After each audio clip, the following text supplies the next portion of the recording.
तो हेलो बच्चा लोग, आज हम लोग को स्टार्ट करना है अपना नया चैप्टर, मतलब कि अगला चैप्टर क्लास 9 का, जिसका नाम है इंट्रोडक्शन टू यूक्लिड्स ज्योमेट्री। ठीक है, तो बेटा देखो, ये इकलौता चैप्टर है आपकी क्लास 9 में जो कि फुल्ली थ्योरेटिकल चैप्टर है। इसमें खाली आपको ज्ञान दिया जाएगा, ठीक है, इसमें ज़्यादा प्रैक्टिकल कुछ नहीं है।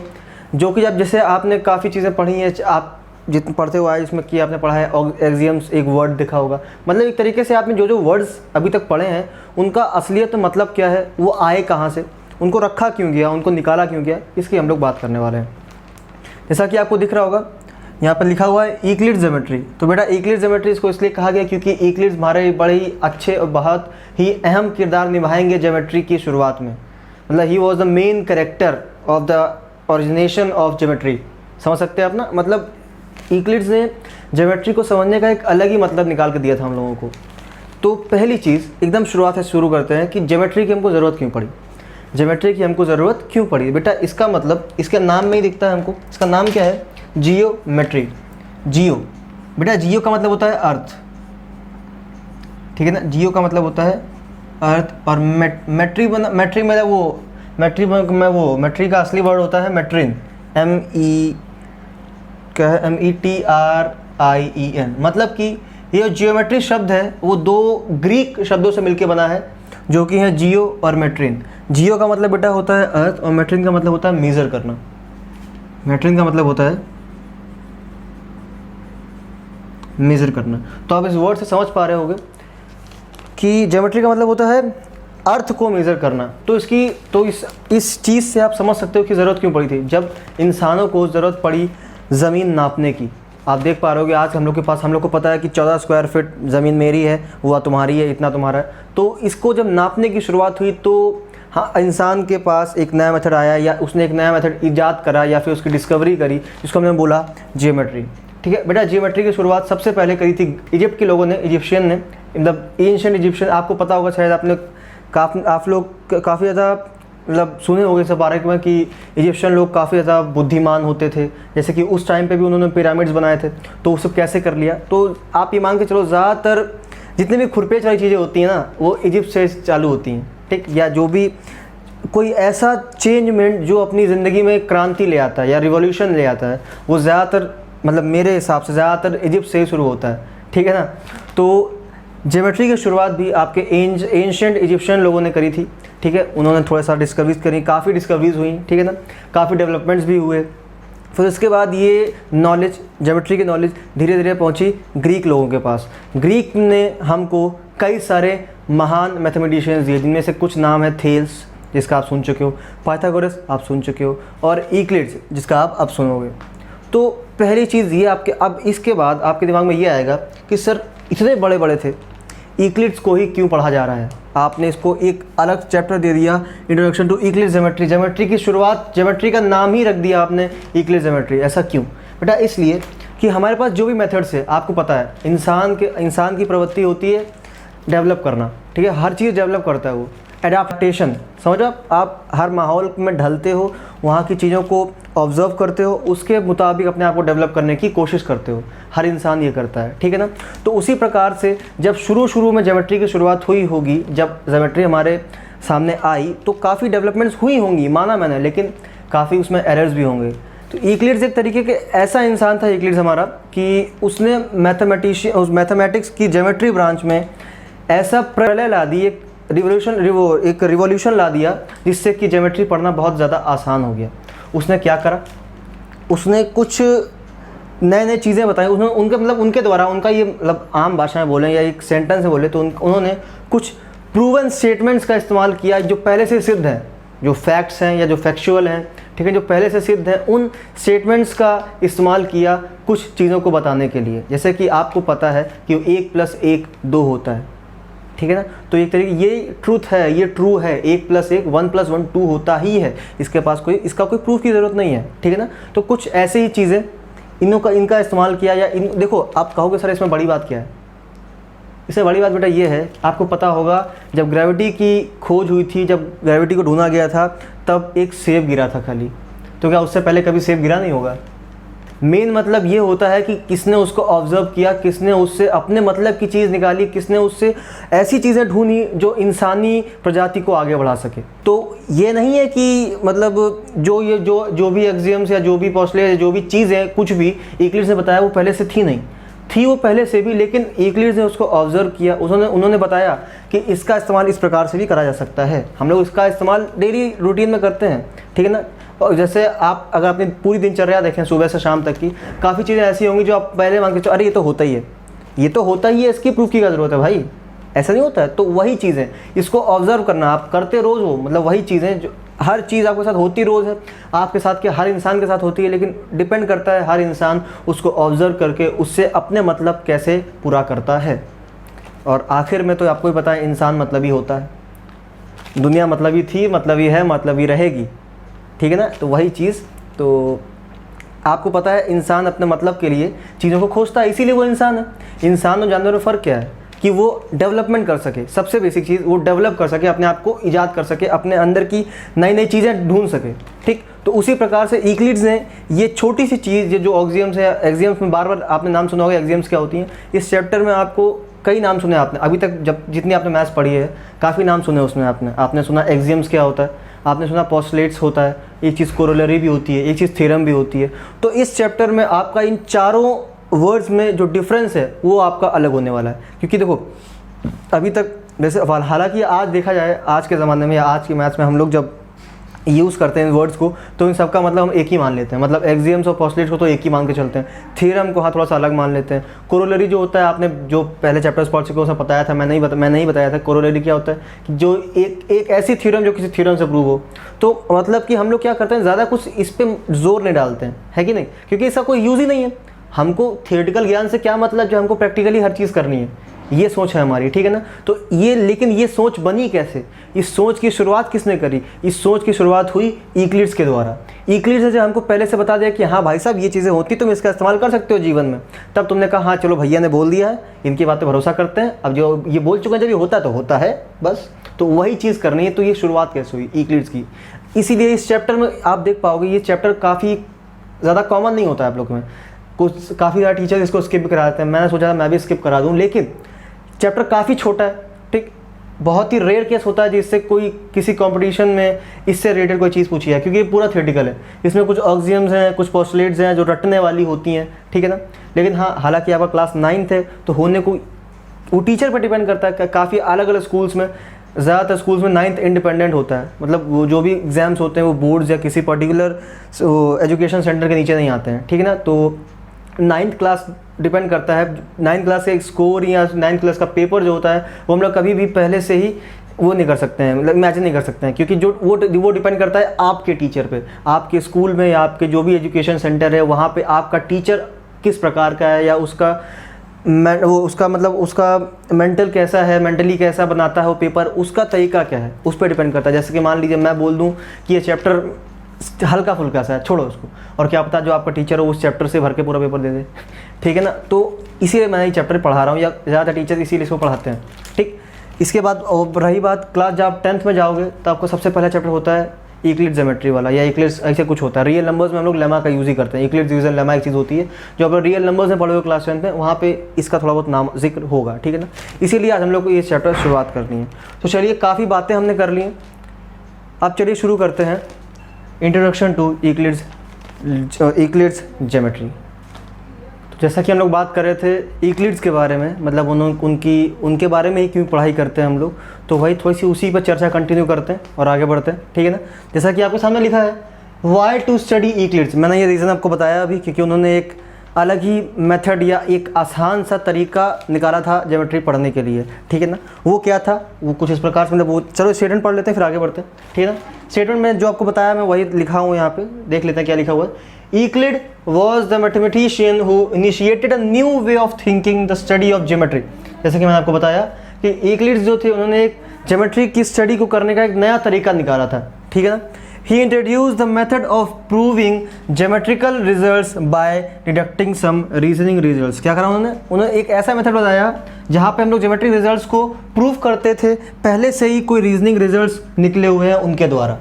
यहाँ पे डिडक्टिव रीजनिंग रिजल्ट्स का मतलब है जो कि फैक्चुअल है, जो कि आपको पता है कि ये तो हाँ है ही है, ठीक है ना, उस प्रकार का। रीजनिंग समझो, रीजनिंग से समझिए होगा आप यहाँ पे, मतलब आसान भाषा में ही समझ लो आप कि उन्होंने एक ऐसा मेथड दिखाया या कुछ ऐसी शुरुआत करी या कुछ ऐसे मेथड्स बताए हमको कि हम लोग उन मेथड्स के द्वारा ज्योमेट्रिक रिजल्ट्स को प्रूव कर सकते हैं पहले से ही प्रूवन कुछ चीज़ों के द्वारा, ठीक है ना। उन प्रूवन चीज़ों को कभी कभी हम लोग कभी कभी हम लोग बोलते हैं थ्योरम्स, कभी कभी बोलते हैं हम लोग ऑक्सियम्स, कभी कभी बोलते हैं पोस्टुलेट्स, कभी कभी बोलते हैं कोरोलरी। और इन चारों शब्दों में अंतर क्या है वो आज हम लोग सीखेंगे, ठीक है ना।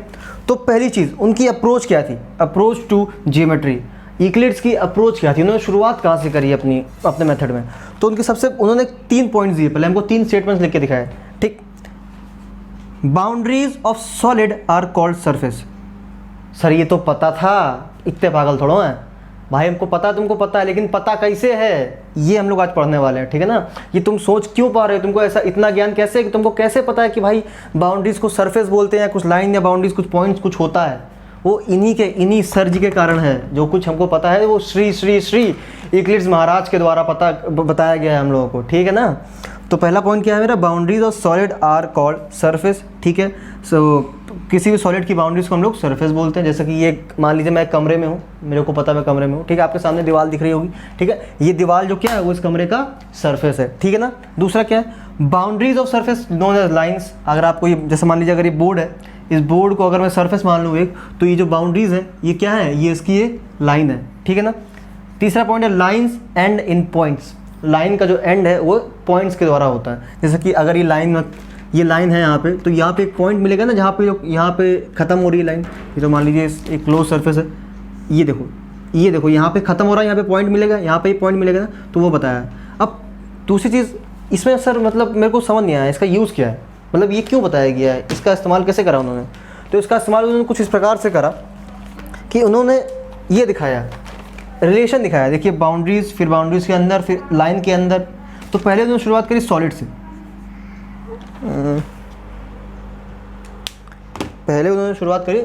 से। यहाँ से हटाते हैं, वहाँ से पहले उन्होंने बोला सॉलिड, ठीक है ना। सॉलिड से बाउंड्रीज ऑफ सॉलिड, तो सॉलिड से बढ़े हम लोग बाउंड्रीज की तरफ। मतलब वो क्या कर रहे हैं, वो धीरे धीरे चीज़ों को खोल रहे हैं, ठीक है ना। पन्ने पर नहीं, इसे बोलते हैं पजल सॉल्व करना, कि पहले ये लेवल 1, लेवल 2, लेवल 3 ऐसे करके। लेवल 1 उनका था सॉलिड, दूसरा था मेरा उनका बाउंड्रीज, DRIES बाउंड्रीज, तीसरा था उनका लाइंस, चौथा था उनका पॉइंट्स। मतलब कि पहले उन्होंने सॉलिड पकड़ा, उन्होंने बताया कि सॉलिड किससे बना है, बाउंड्रीज से बना है। बाउंड्रीज किससे बनी है, लाइन से बनी है। लाइंस किससे बनी है, पॉइंट से बनी है। आपको पता है सॉलिड एक 3D होता है, 3D ऑब्जेक्ट। बाउंड्रीज 2D ऑब्जेक्ट होंगे, ऑब्वियसली बात है। Plane is a 2D object होके, लाइन 1D ऑब्जेक्ट होगा। और पॉइंट बेटा डायमेंशन लेस होता है, नो डायमेंशंस, ठीक है ना। उनकी कोई डायमेंशन नहीं होती है, नो डायमेंशंस, ठीक। उनकी कुछ ये शुरुआत थी, उन्होंने कुछ ऐसा करा। अब देखो यहाँ से बेटा, यहाँ से कुछ नए टर्म्स मिले, मतलब अभी तो हम लोग के लिए नए नहीं है, लेकिन उस टाइम पे नए थे। क्या टर्म्स है, वो टर्म्स है लाइंस, पॉइंट्स, बाउंड्री, सॉलिड, से सब होता क्या है, ठीक है ना। ये लाइंस, पॉइंट्स सब कुछ होता क्या है। तो देखो पहली चीज़ बेटा आपको मैं बता देता हूँ, ये जितने भी लाइंस, पॉइंट्स और क्या बोलते हैं, लाइन, पॉइंट्स या प्लेन्स या कुछ भी है, ये सब अनडिफाइंड टर्म्स है। अब कहो सर अनडिफाइंड कैसे है, हमको तो पता है पॉइंट क्या होता है, हमको तो पता है लाइन क्या होता है। बच्चा हम लोग को असल में नहीं पता है। हम लोग को जो चीज़ पता है वो हम लोग यूज़ करते हैं अपने आप को सेटिस्फाई करने के लिए, या फिर उसका यूज़ करते हैं हम लोग आगे अपनी प्रैक्टिकल नॉलेज को आगे बढ़ाने के लिए। मतलब क्या, इन शॉर्ट हम लोग इनका इस्तेमाल करते हैं। मतलब ये चीज़ पहले से ही प्रूवन है। मतलब अगर हम लोग इसका इस्तेमाल कर रहे हैं इन चीज़ों का, मतलब हम लोग ये चीज़ मान लेते हैं कि ये चीज़ सत्य है। और यहीं से तो इजाद हुआ था यूक्लिड ज्योमेट्री का, कि वो क्या करते थे, वो पहले से कुछ चीज़ों को लेते थे और उनको सत्य मान के आगे की चीज़ों को प्रूव करते थे, है कि नहीं। तो बस धीरे धीरे देखो आप फील आएगा, आपको लग रहा हो कि हाँ यूक्लिड का कुछ ये था सोचना। क्यों, इनका कोई असली मतलब नहीं पता है हम लोग को नहीं पता पॉइंट क्या होता है। पॉइंट क्या होता है, आपसे कोई पूछेगा अगर पॉइंट क्या होता है, अब क्या होता होगा, जिसकी कोई डायमेंशन नहीं होती है, ठीक है ना। अब सबसे आसान तरीका आप लोग कैसे बताते हैं पॉइंट क्या है, आप कहोगे ये जो सामने रखा है ना, इसे पॉइंट बोलते हैं, ठीक है। तो बेटा ये तो आपने एक इमेज दे दी। याद रखो, अगर कोई आपसे पूछता है पॉइंट की परिभाषा क्या है, तो परिभाषा का मतलब क्या होता है बेटा, परिभाषा का मतलब होता है एक मतलब ऐसा चित्रण हो जाना अपने दिमाग में कि मतलब परिभाषा आपको कुछ ऐसी विशेषताएं बताता है कि आप एग्जैक्ट वही इमेज अपने मन में सोच पाते हो। ठीक है, अगर मैं आपसे बोलूँ रोनाल्डो, आपके सामने रोनाल्डो की इमेज बन के आ गई है, तो रोनाल्डो को मतलब काफ़ी बड़ा नाम है, आपको कुछ उसकी डेफिनेशन बताने की ज़रूरत नहीं है, नाम ही काफ़ी है, तो आप एक इमेज बना पाए ना, उसकी एक इमेज बना पाए अपने दिमाग में। तो परिभाषा एक ऐसी चीज़ होती है, एक ऐसा मतलब होता है कि अब जब मैं उस परिभाषा को पढूं या मैं उस परिभाषा में लिखित जो विशेषताएँ हैं उनको ज्ञात करूँ या उनको धारण करूँ, तो मेरे दिमाग में एक ऐसी अच्छी एग्जैक्ट इमेज बन के आ जाए उसी चीज़ की। ठीक है ना, ठीक। तो चलिए अब क्या करते हैं, अब मैं वो डेफिनेशंस लिखने जा रहा हूँ उन चीज़ों की जो आजकल के ज़माने में या आजकल की दुनिया में या आज हम लोग जिनका इस्तेमाल करके आगे अपनी चीज़ें करते हैं। तो बच्चों ये है कुछ डेफिनेशंस, चलो इनको पढ़ते हैं फिर बताते हैं, फिर बढ़ते हैं आगे।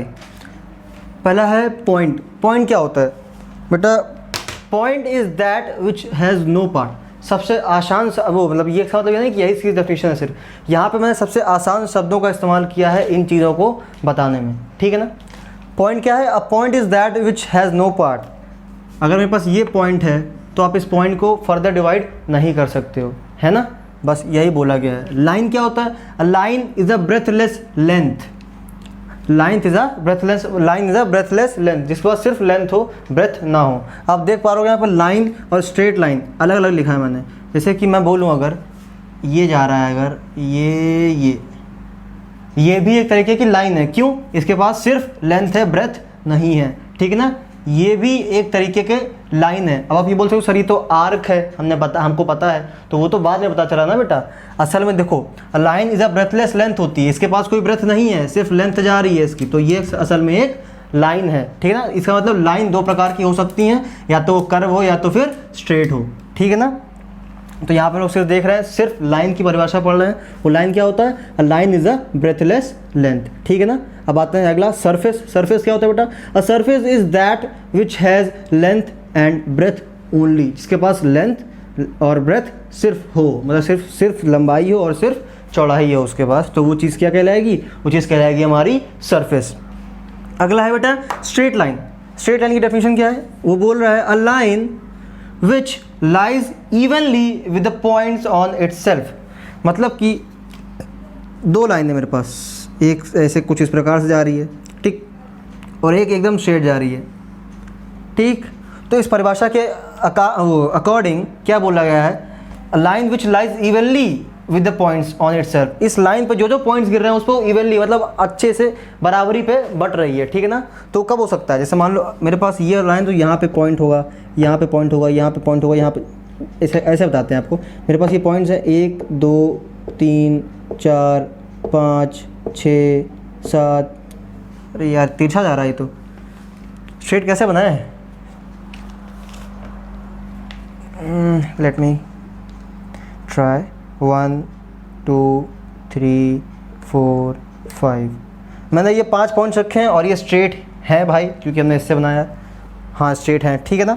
अब देखो यहाँ पे भी कुछ पॉइंट्स होंगे, आप देख पा रहे हो। अगर मैं इन सारे पाँचों पॉइंट्स को जोड़ूंगा एक साथ, ठीक, तो यहाँ से अगर ये पॉइंट्स स्ट्रेट रखे हुए हैं, एक के सामने एक रखा हुआ है, इस तरीके से रखा हुआ है, तो जो लाइन बनेगी उससे वो भी स्ट्रेट होने वाली है और वो वहाँ पे इवनली स्प्रेड है। मतलब जितना एरिया इस पॉइंट पे ऊपर आएगा, एरिया की बात ही, अभी तो एरिया की बात ही नहीं करनी है, मतलब जितना भी सरफेस इस पॉइंट के ऊपर आएगा उतना ही सरफेस अगले पॉइंट के ऊपर भी आने वाला है। अब मान लीजिए मेरे पास ये लाइन है अगर मैं इस लाइन के अकॉर्डिंग रखूँ कुछ, मान लीजिए पॉइंट्स इस लाइन के अकॉर्डिंग रखूँ, अगर यहाँ पे डस्टर हटाओ, रफली समझो, समझ तो आपको फील तो आ ही गया होगा मैं करना क्या चाहता हूँ, ठीक है ना। बस तो देखो, अगर मैं यहाँ पे ऐसे रखता चला जाऊँ, मैं मान लो अगर ये स्ट्रेट है, ठीक है ना, अगर मैं मान लेता हूँ ये स्ट्रेट है, तो देखो शुरुआत में तो बेटा कुछ पॉइंट्स में देखो, जैसे कि आपको दिख रहा होगा, एक पॉइंट ये रहा, एक पॉइंट ये रहा, एक पॉइंट ये, और ये अगला पॉइंट जो नहीं दिख रहा है तो समझ लो जो मैं बोल रहा हूँ उसको इमेजिन करने की कोशिश करना, ठीक है ना। पहला पॉइंट यहाँ पे है, दूसरा पॉइंट यहाँ पे है, तीसरा पॉइंट यहाँ पे, चौथा पॉइंट हल्का सा ऊपर है, मतलब पॉइंट हल्का सा ऊपर नहीं है, लाइन हल्की सी नीचे आ गई है, ठीक है ना। तो मतलब मेरे कहने का मतलब ये है, यहाँ पे हर पॉइंट पे लाइन इवनली स्प्रेड नहीं हो रही है, मतलब सब पे बराबर का हिस्सा नहीं रखा हुआ है। अब आप थोड़ी सी आगे बढ़ोगे यहाँ पे तो देखो यहाँ से जब लाइन ने अपना रुख बदला, जब लाइन ने अपना रास्ता बदल दिया तो यहाँ पे पॉइंट पे जा तो रही है लेकिन हल्का सा पार्ट उसका बच रहा है, इससे लाइन नहीं जा रही है। अगर मैं थोड़ा सा जूम करके बनाऊँ इसको तो मान लो अगर मेरे पास ये पॉइंट है, ये पॉइंट है, ये पॉइंट है और मैंने लाइन इस प्रकार से निकाल दी, ऐसे करके यूं करके निकल गई, ठीक है ना। तो देखो अगर यूं करके निकले, देखो इस पे आई है, इस पे आई है, लेकिन यहाँ पे हल्का सा पॉइंट के ऊपर आया है, फिर वो मुड़ गई है, ठीक है ना। लाइन तो ये भी है क्योंकि इसके पास ब्रेथलेस लेंथ है ये, तो ये लाइन तो ये भी है, लेकिन इसका रास्ता बदल गया है तो इवनली हर पॉइंट पे वो स्प्रेड नहीं हो रही है उसी लेंथ में। अगर हम लोग 1D की बात कर रहे हैं, अगर हम लोग 1D की बात कर रहे हैं तो 1D में एक लाइन होती है। 1 डायमेंशनल क्या होता है, एक लाइन पे, एक रेखा पे हमारा जीवन चल रहा है, 1D का मतलब ये होता है, ठीक है ना। तो 1D के ऑब्वियस सी बात है पॉइंट सारे स्ट्रेट होंगे, तो अगर सारे पॉइंट्स को मिला के एक लाइन में खींचूं तो वो लाइन इवनली सारे पॉइंट्स पे स्प्रेड होनी चाहिए, ठीक है ना। लेकिन तो अगर इवनली स्प्रेड हो रही है तभी वो स्ट्रेट लाइन कहलाएगी, तभी वो 1D में असलियत 1D में होगी, ठीक है। जैसे कि ये लाइन 1D में नहीं कह सकते हम लोग क्योंकि वो स्ट्रेट नहीं जा रही है, ठीक है ना। यहाँ वही सिमिलरली वही यही अलग एग्जाम्पल में बताया था। अब देखो यहाँ पे जो मेरे पास स्ट्रेट लाइन थी, 5 पॉइंट्स रखे थे एक ही जगह पे, एक ही साथ रखे थे, एक के पीछे एक। जब उन पॉइंट्स को मैंने जोड़ा तो वहाँ से मेरे को एक ये लाइन मिली, उसको बोलेंगे हम लोग स्ट्रेट लाइन। तो मतलब खाली डेफिनेशन पे आओ, डेफिनेशन क्या थी मेरी, हर line which lies evenly with the points on itself, हर पॉइंट पे, उस लाइन पे आने वाले हर पॉइंट पे वो इवनली स्प्रेड हो रही है तो वो स्ट्रेट लाइन कहलाएगी, ठीक है ना। ये था स्ट्रेट लाइन का मतलब। अगला क्या है, प्लेन सरफेस। देखो बिल्कुल सिमिलरली स्ट्रेट लाइन की तरह होगा, surface which lies evenly with the line on itself. अब जैसे कि मान लीजिए पॉइंट से मिलकर बनी लाइन और लाइन से मिलकर बने सरफेस, ये सारे पॉइंट रखे थे, इनको मैंने जुड़ा था तो लाइन बन गई थी। और ऐसे ही लाइन में खींचता चलाऊंगा, ऐसे ऐसे बहुत ही पास खींचूंगा अगर मैं, ठीक, एकदम ही बिल्कुल गैप बिल्कुल बीच में नहीं है, तो देखोगे आप एक सरफेस बन जाएगा, ठीक है। तो वही सरफेस, वो सरफेस जो अपने ऊपर आने वाली हर लाइन पे इवनली स्प्रेड है, ऐसी चीज़, मतलब अ सरफेस, अरे यार मैं क्या बोल रहा हूँ, कंफ्यूज हो रहा हूँ, दोबारा देखो मैं ये बोल रहा हूँ, अ सरफेस एक ऐसा सरफेस जो उसके ऊपर आने वाली हर लाइन पे इवनली स्प्रेड हो रहा है, उसको हम लोग बोलते हैं प्लेन सरफेस। और नॉर्मली सरफेस की डेफिनेशन ये होती है, जो हर वो चीज़ जिसके पास लेंथ या ब्रेथ है वो चीज़ सरफेस कहलाती है। लेकिन प्लेन सरफेस क्या होता है, प्लेन सरफेस बेटा वो होता है जो उस सरफेस पे आने वाली हर लाइन पे इवनली स्प्रेड हो, ठीक है ना। तो ये कुछ डेफिनेशन थी जो कि शुरुआत में बताई गई हम लोगों को, एकदम शुरू में, सबसे ज़्यादा आसान भाषा में, ठीक है ना। तो बेटा देखो पहली चीज़ मैं ये बोल रहा हूँ कि ये गलत नहीं है, लेकिन ये अनडिफाइंड है। मतलब ये गलत नहीं है, जो कुछ लिखा है सब कुछ सत्य है, सब कुछ सही है, लेकिन ये पूरा नहीं है, ये आधा है। इसीलिए ज़्यादातर जगह, मतलब उस टाइम पे, उस वक्त पर मैथमेटिशियन है इसको एक्सेप्ट नहीं करा, ठीक है ना। ये भी ये क्या, ये कहलाएंगे, ये सारी क्वांटिटीज़ हमारी कहलाने लगी बाद में undefined, FINE, defined terms. Undefined का मतलब यहाँ पे ये है कि वो गलत नहीं है लेकिन अधूरे हैं, ठीक है ना, ये सब अधूरे हैं। तो फिर इसी जैसे कि ये थे ऐसे, तो इनको हम लोग इसके ये जो भी बताया गया सत्य हो रहा है और इन्हीं का इस्तेमाल करके हम लोग को आगे अपनी पढ़ाई करनी थी। तो जो कुछ भी पता है हमको उसी को हम लोग सच मान के आगे बढ़े और उसी के अकॉर्डिंगली हमने आगे की पढ़ाई अपनी करी, ठीक है ना। तो जैसे कि ये पॉइंट्स अनडिफाइंड टर्म, जैसे कुछ पॉइंट्स जिनको हमने अनडिफाइंड टर्म नाम दे दिया है, उसी प्रकार से कुछ मेरे पास स्टेटमेंट्स और आए जिनमें से कुछ स्टेटमेंट्स ऐसे थे जो पहले से प्रूवन थे या जिनका हमारे पास पूर्णतः सत्य नहीं था लेकिन वो चीज़ होती थी, मतलब जिसका हमारे पास प्रूफ नहीं था लेकिन वो चीज़ होती थी। ऐसी चीज़ों को नाम दिया गया, कुछ को नाम दिया गया एक्सियम्स, कुछ को नाम दिया गया पोस्टुलेट्स, बाद में थ्योरम्स आई, फिर उसके बाद कोरोलरी आई। तो अब हम लोग स्टार्ट करने वाले हैं कोरोलरी, थ्योरम, ऑक्सियम्स और पोस्टुलेट्स का अंतर क्या होता है। तो बच्चों ऑक्सियम्स और पोस्टुलेट्स पढ़ने से पहले हम एक चीज़ बताने वाले हैं आपको, इसका नाम है स्टेटमेंट। इसके बारे में भी आपको पता है, बस इसका मैं हाईलाइट कर रहा हूँ यहाँ पे क्योंकि इस शब्द का इस्तेमाल हम लोग एक्सियम्स और पोस्टुलेट्स की डेफिनेशन में करने वाले हैं, ठीक है। तो देखो स्टेटमेंट होता क्या है, a sentence which can be judged to be true और फॉल्स। एक ऐसा सेंटेंस जिसको हम लोग जज कर सके कि ये सही है कि गलत है, ठीक है ना।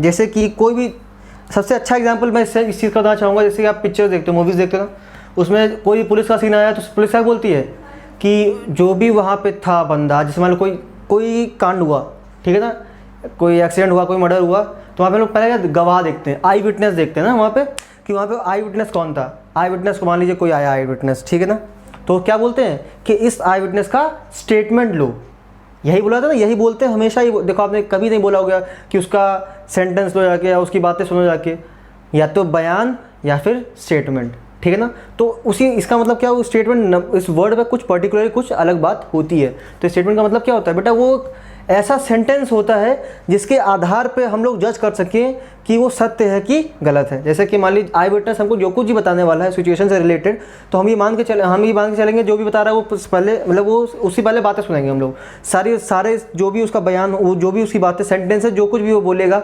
उसको हम लोग सुनेंगे, ठीक। फिर उसके आधार पर लोग जज करेंगे कि ये बातें सही है कि नहीं है, क्योंकि उसने कुछ बातें बताई, फिर हमारे पास पहले से कुछ कंडीशंस होंगी कि हाँ ये ऐसा था, ये कुछ ऐसा था, तो हम लोग कब सबको रिलेट करेंगे, फिर हम लोग आखिरी में जज करेंगे कि ये सही है कि गलत है, ठीक है ना। तो कोई भी ऐसा सेंटेंस जिसको हम लोग जज कर सकें कि वो सही है कि गलत, उसको हम लोग स्टेटमेंट बोलते हैं, ठीक।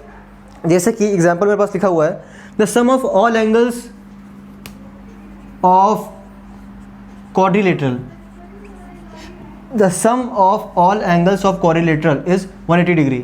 ये क्या है बेटा, ये फॉल्स है, क्योंकि हमको पता है sum of all angles of quadrilateral is 360 degree होता है, ठीक है ना।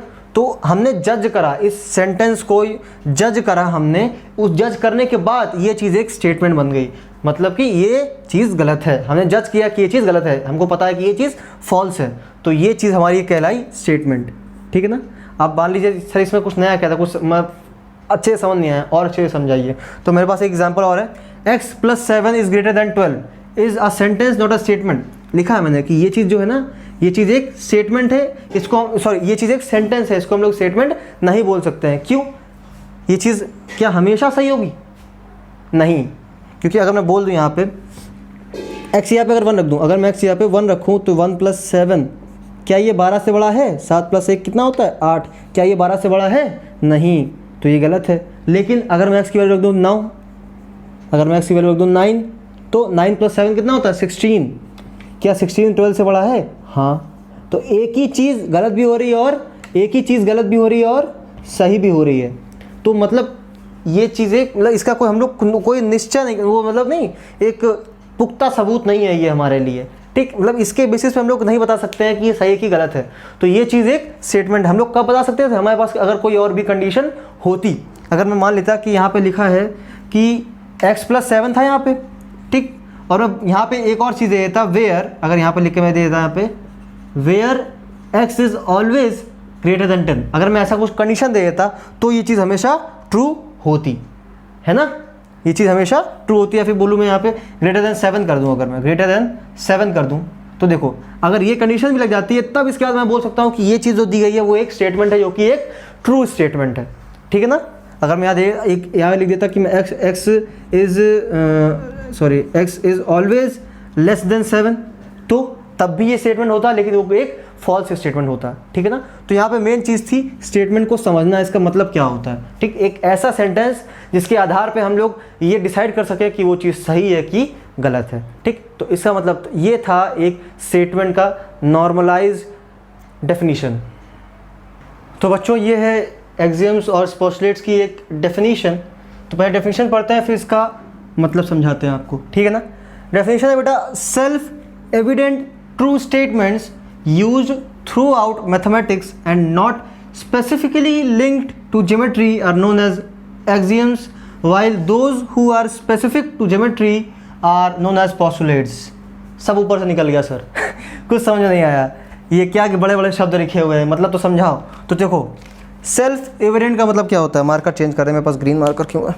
सेल्फ एविडेंट का मतलब बेटा होता है जिसको किसी प्रूफ की ज़रूरत ना हो, नीड नो प्रूफ, ठीक, नीड नो, वो ऐसे ट्रू स्टेटमेंट जिनको प्रूफ की ज़रूरत नहीं है, ठीक है ना, उनका इस्तेमाल करना पूरी मैथमेटिक्स में, जो कि स्पेसिफिकली ज्योमेट्री से लिंक्ड नहीं है, उनको हम लोग बोलते हैं ऑक्सियम्स, और जो कि स्पेसिफिकली ज्योमेट्री से लिंक्ड हैं उनको हम लोग बोलते हैं पोस्टुलेट्स। देखो एक रफ वर्क देखो, सिंपल सा बड़ा कि एक है ऑक्सियम्स, स्पेलिंग क्या होती है, एक्सियम्स, क्या बोलेंगे, एक्सियम्स कैसे बोल लेते हैं, ठीक, एक्सियम्स, और नीचे क्या है, पोस्टुलेट्स,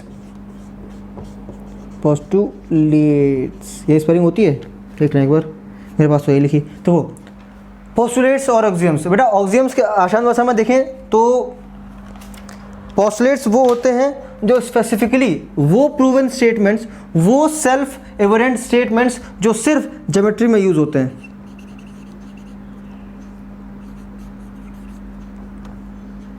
ठीक है, यूज इन ज्योमेट्री। वो सेल्फ एविडेंट स्टेटमेंट्स, वो सेल्फ एविडेंट ट्रू स्टेटमेंट्स जो कि सिर्फ ज्योमेट्री में इस्तेमाल होते हैं, उनको हम लोग पोस्टुलेट्स बोलते हैं। ठीक है ना। और वो सेल्फ एविडेंट स्टेटमेंट्स जो ज़रूरी नहीं कि सिर्फ ज्योमेट्री में ही इस्तेमाल हो, वो कहीं पे भी इस्तेमाल हो सकते हैं, उनको हम लोग बोलते हैं axioms. Need not to specifically to SPECIFICAL specifically used in geometry. ठीक है ना। वो सेंटेंस जो सिर्फ स्पेसिफिकली सिर्फ ज्योमेट्री के लिए नहीं बने, मतलब ज्योमेट्री में इस्तेमाल करें इट्स ओके, लेकिन उसका इस्तेमाल हम लोग कहीं और भी कर सकते हैं, उनको हम लोग बोलते हैं ऑक्सियम्स। और वो स्टेटमेंट्स जिनको सिर्फ हम लोग ज्योमेट्री में इस्तेमाल करते हैं, उनको हम लोग बोलते हैं पोस्टुलेट्स। देखा जाए तो वैसे कोई फ़र्क नहीं पड़ता दोनों के मतलब से। ठीक है, आज के ज़माने में तो हम लोग दोनों ऑक्सियम्स और पोस्टुलेट्स को सेम ही मान लेते हैं, इतना फ़र्क ही नहीं पड़ता है, मतलब इतना वेरी करता है, चलता है, ये क्या जा रहा है। ठीक है ना। तो ये होता है। और देखो बेटा, ऑक्सियम्स और पोस्टुलेट्स से निकले हैं थ्योरम और कोरोलरी। मतलब ऑक्सियम्स और पोस्टुलेट्स से मेरे पास आए अगले चीज़ें दो, जिनका नाम था थ्योरम, THEOREM, और दूसरा था कोरोलरी। बेटा थ्योरम एक ऐसा स्टेटमेंट होता है, एक ऐसा स्टेटमेंट होता है, या फिर बोला जाए ऐसी ऑक्सियम या फिर ऐसी पोस्टुलेट होती है जिसको एक प्रूफ की ज़रूरत होती है। ठीक है, ऑक्सियम क्या होता है? एक्सियम जो पहले से हम लोग मान के चलते हैं कि ये सत्य है। ठीक, और थ्योरम क्या होती है? एक ऐसा सत्य जिसको हम लोग प्रूव भी कर सकते हैं। ठीक है ना। दोबारा सुनो, ऑक्सियम्स, देखो ऑक्सियम्स और पोस्टुलेट्स की जगह पे मैं सिर्फ अब एक ही वर्ड यूज़ करने वाला हूँ, सिर्फ ऑक्सियम्स बोलूँगा। बार बार दो वर्ड बोलने में मेरी जीभ लड़खड़ा रही है। ठीक है ना। तो वैसे भी आज के ज़माने में तो दोनों सेम चीज़, सेम मतलब सेम ही होते हैं, सिमिलर मान लिया है। ठीक है ना, एक दूसरे को, कोई बड़ी वाली बात नहीं है। तो ऐसे ऑक्सियम्स जिनको प्रूफ की ज़रूरत होती है, उनको थ्योरम्स बोलते हैं, या फिर हिंदी में बोले ऐसे सत्य जिनको प्रूफ करना पड़े, उसको हम लोग थ्योरम बोलते हैं। ठीक है ना। और कोरोलरी क्या होता है? कोरोलरी की डेफिनेशन मैं पहले ही बता चुका हूँ आपको, किसी चैप्टर में याद नहीं आ रहा, लेकिन मेरे को याद है कि मैं बताया हूँ आपको। कौन से चैप्टर में ये नहीं याद है, लेकिन मैंने बताया था आपको। कोरोलरी वो होता है, एक थ्योरम के द्वारा किसी थ्योरम को प्रूफ करा जाए तो उसको कोरोलरी बोलते हैं। ठीक है ना। मतलब कि ऑक्सियम से आया थ्योरम, ठीक, और थ्योरम से आई कोरोलरी। समझे? ये कुछ चेन है। अगर मैं चेन बनाऊँ पूरी शुरू से लेकर आखिर तक का, तो कुछ ऐसी चेन बनेगी। शुरुआत किससे करी थी हम लोगों ने? शुरुआत करी थी हम लोगों ने सेंटेंस से, SENTENCE। सेंटेंस क्या होता है? कलेक्शन ऑफ वर्ड्स, ये तो पता ही है। सेंटेंस हम लोग आए थे स्टेटमेंट पर, STATEMENT। स्टेटमेंट से हमको तीन चीज़ें मिली, नहीं, स्टेटमेंट से हमको मिली दो चीज़ें। क्या वो दो चीज़ें थी? ऑक्सियम्स और पोस्टुलेट्स। ठीक है ना, AXIOMS, ऑक्सियम्स और पोस्टुलेट्स। इन दोनों से या फिर किसी भी एक से हमको मिली, यहाँ पे क्या मिली? यहाँ से हमको मिली थ्योरम, और थ्योरम से हमारे पास निकल के आया कोरोलरी। चीज़ों को रिलेट करो, आप क्रोनोलॉजी समझिए। ठीक है ना, कि देखो क्या हो रहा है यहाँ पे, चीज़ों को रिलेट। पहले सेंटेंस हमने, पहले स्टेटमेंट क्यों बताया? कि हम इन चीज़ों को बता सकें। ठीक, क्योंकि सेंटेंस से स्टेटमेंट आया, और स्टेटमेंट से ही दो चीज़ें आई, इन दो चीज़ों से थ्योरम आई, और थ्योरम से लास्ट में आया कोरोलरी। तो देखा जाए तो इस चैप्टर में बस इतना ही था। ठीक है ना, मतलब यही चीज़ें हैं। तो लेकिन जो कि नहीं, हम लोग कुछ स्टेटमेंट्स, कुछ ट्रूथ्स या कुछ फैक्ट्स या कुछ थ्योरम या कुछ ऑक्सियम्स अब बोल सकते हैं हम लोग। ऑक्सियम्स का वर्ड आप खुला कर सकते हैं कि उसका मतलब आपको पता है। ठीक, तो कुछ ऑक्सियम्स और कुछ पोस्टुलेट्स जो यूक्लिड ने बताए थे, अब हम लोग उसके बारे में चर्चा करने वाले हैं। तो बच्चों, ये हैं कुछ ऑक्सियम्स जो यूक्लिड ने हम लोग को बताया, जिनका हम लोग इस्तेमाल करते हैं अपने डेली लाइफ में, पढ़ते हैं इनको। 7 पोस्टुलेट्स, 7 ऑक्सियम्स ही टोटल। ठीक है, उन 7 का हम लोग वर्णन करने वाले हैं यहाँ पे आज। ठीक, तो पहला है मेरा थिंग्स विच आर इक्वल। देखो पहली चीज़ बता दूँ आपको, पढ़ने से पहले बता दें, ये जो भी लिखा हुआ है यहाँ पे आपको पहले से पता है, आप इसका यूज़ करते हुए आए हो अभी तक। जितनी मैथ्स पढ़ी है आपने बचपन से अभी तक वही करते हुए आए हो, तो जो आपको पता है बस वही बताया है असल में यूक्लिड ने। ठीक है ना।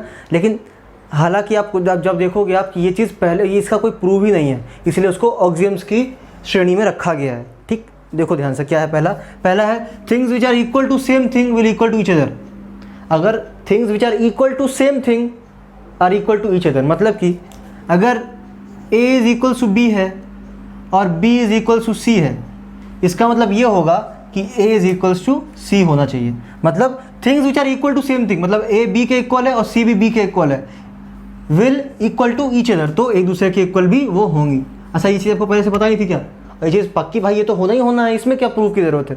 ठीक, मतलब बिना कोई प्रूफ के आप ये ट्रू स्टेटमेंट है ही, सेल्फ एविडेंट है, मतलब इसके कोई प्रूफ की ज़रूरत नहीं है, इसलिए ये ऑक्सियम की श्रेणी में आ रहा है। ठीक, और इसका इस्तेमाल सिर्फ ज्योमेट्री में नहीं, इसका इस्तेमाल तो हम हर जगह कर सकते हैं, है कि नहीं? तो इसलिए इसको ऑक्सियम में रखा गया, पोस्टुलेट में नहीं रखा गया। ठीक, अब आते हैं दूसरा क्या है मेरा, if equals are added to equals then whole is equal. मतलब कि अगर ये है मेरे पास कि जैसे कि अगर 2x is equals to 4y है, ठीक है ना, अगर 2x इक्वल्स टू 4y है और मैं दोनों तरफ कोई एक नंबर ऐड कर रहा हूँ, जैसे कि मान लो मैं 2x प्लस 2 करूँगा और इक्वल्स टू मैं 4y प्लस 2 भी तो आ सकता है ना। अगर दोनों तरफ सेम नंबर को ऐड कर दूं तो भी वैल्यू बदलने वाली नहीं है। बस वो यही चीज़ लिखी है यहाँ पे कि if equals are added to equals, अगर ये दो इक्वल है हमारे, इन इक्वल्स में हम ये इक्वल चीज़ों को जोड़ देते हैं, ठीक है ना, तो जो मिलके बनेगा आखिरी में होल, वो भी एक दूसरे के इक्वल होगा। इसका मतलब ये है। सिमिलरली बिल्कुल सब्ट्रैक्ट वाला भी है, if equals are subtracted to equals then remainder will be equal. जैसे कि अगर मैं यहाँ प्लस यहाँ पे माइनस कर देता, अगर ये माइनस कर देता -2, तो ये वाला ऑक्सियम आ जाता। पहला हो गया, दूसरा हो गया और ये तीसरा भी हो गया, ठीक है ना।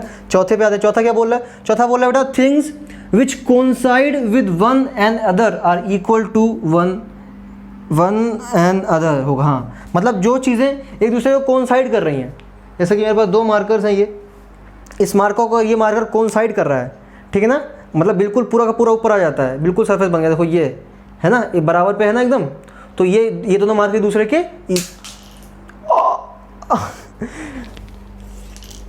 तो ये दोनों मार्कर एक दूसरे के इक्वल है, ठीक है ना, समझ गए आप लोग? तो चलो, इसका मतलब ये वाला स्टेटमेंट भी कंप्लीट हो गया आपका। ठीक, अब अगले पे आते हैं, the whole is greater than the part. काफ़ी सिंपल चीज़, बूंद बूंद से सागर बनता है, तो आपको पता है सागर बड़ा होगा कि बूंद बड़ी होगी। बड़ा गंदा एग्जाम्पल लिया ठीक, चलो दुआ देखो क्या बोल रहा हूँ, एग्जाम्पल भूल जाओ, ये एग्जाम्पल बिल्कुल भूल जाना, ठीक है ना। आगे आओ, the whole is greater than the part, मतलब क्या हो रहा है? जैसे कि मान लीजिए x और y को मिला के z बन रहा है, x और y को मिला के z बन रहा है, तो आपको पता है कि x हमेशा z से छोटा ही रहेगा और y हमेशा z से छोटा ही रहेगा। ठीक, यही चीज़ स्टेटमेंट में लिखी हुई है, ये वाला स्टेटमेंट, ये वाला भी कंप्लीट हो गया। अब छठे पे आते हैं, छठा क्या बोल रहा है? Things which are double of same thing are equal to one and other.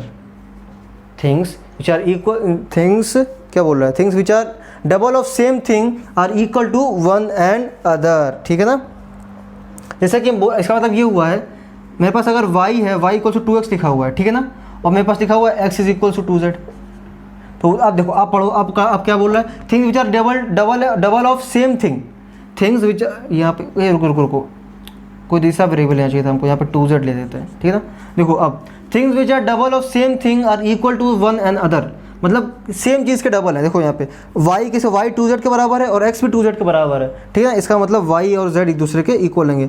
यहाँ पे डबल, देखो आप कहोगे सर ये वाला और ये वाला सेम टू सेम ही लग रहा है तरीके से, तो सेम ही है, बस यहाँ पे डबल की बात हो गई है कि अगर सेम चीज़ के डबल है, जैसे y भी z का ही डबल है और x भी z का ही डबल है, ठीक है ना, तो y और x एक दूसरे के इक्वल होंगे, इसका मतलब ये हुआ। तो ये हो गया छठा स्टेटमेंट हमारा, ठीक है ना। अब आते हैं सातवां बिल्कुल इसी की तरह है, things which are half of same thing are equal to, जैसे डबल है वैसे हाफ का हो जाएगा। जैसे यहाँ पे z/2 कर देते हैं हम, अगर यहाँ पे हम z/2 कर देते हैं, यहाँ पे भी z/2 कर देते हैं, ठीक, मतलब y भी z/2 के वो z के आधे के बराबर है और x भी z के आधे के बराबर है, तो x और y एक दूसरे के बराबर भी होंगे, ठीक है। तो बेटा ये थे आपके ऑक्सियम्स, जो कि आपको पहले से पता थे। आपको पढ़ के लग रहा होगा भैया क्या पढ़ा रहे हो, ये तो बिल्कुल ही बेकार लग रहा है हमको, लेकिन बच्चा ये ऑक्सियम्स कभी कभी लिखने को जाती हैं, ये चीज़ तो पक्की बात है, ठीक है ना। तो इनको आपको रटना तो पड़ेगा ही, ठीक। तो चलिए इसको नोट कर लीजिए, फिर हम बढ़ते हैं आगे। तो बच्चों ये है पोस्टुलेट्स जो यूक्लिड्स द्वारा बताई गई थी। पोस्टुलेट्स एग्जाम हम लोग पढ़ चुके हैं, पोस्टुलेट्स की बारी है, देख लेते हैं। बेटा देखो, कुछ क्वेश्चंस कैसे कभी कभी ऐसे भी जाते हैं कि देखो जिस जिस सीरीज़ में लिखा हुआ है ना उसी सीरीज़ में वो पॉस्टुलेट्स भी है। मतलब पॉस्टुलेट नंबर 1 ये है, पॉस्टुलेट नंबर 2 ये है। नंबर वाइज भी कभी कभी पूछा सकता है कि पॉस्टुलेट नंबर 5 क्या थी या पॉस्टुलेट नंबर 2 क्या थी, ठीक है ना। उसी प्रकार से ऑक्सियम में भी होता था, ऑक्सियम नंबर 1 क्या है, कि ऑक्सियम नंबर 4 क्या है। इस प्रकार से नेमिंग तो आपको याद करनी पड़ेगी कि ये 1 है, ये 2 है, 3 है, ठीक है। याद करें तो अच्छे से पूरा याद करना पड़ेगा आपको, ठीक है ना। तो देख तो पहले पढ़ते हैं पॉस्टुलेट। देखो बच्चा, यहाँ नीचे आपको थोड़ा सा कंजस्टेड दिख रहा होगा, मेरे पास जगह कम थी और सब मेरे को एक साथ ही दिखाए थे, इसलिए थोड़ा सा कंजस्टेड हो गया। जब मैं समझाऊँ, जब मैं पढ़ूंगा तो बता दूंगा कहाँ पे कौन सी लाइन लिखी हुई है, ठीक है ना। तो पहला है अ